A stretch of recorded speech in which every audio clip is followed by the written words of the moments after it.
আসসালামু আলাইকুম। ওয়ালাইকুম আসসালাম। ভাইজান, আপনার নাম কি? সুজন। সুজন ভাই, কত বছর ধরে এই পেশার সাথে আছেন?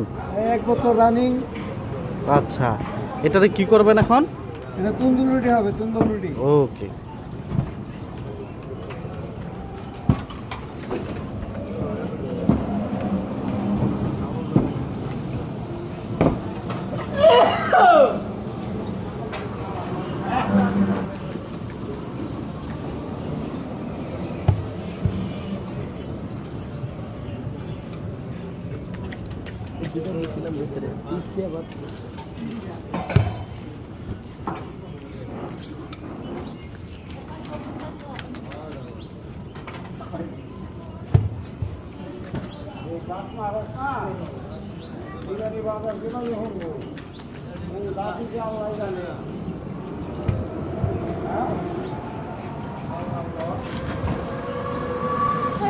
Sali, sali.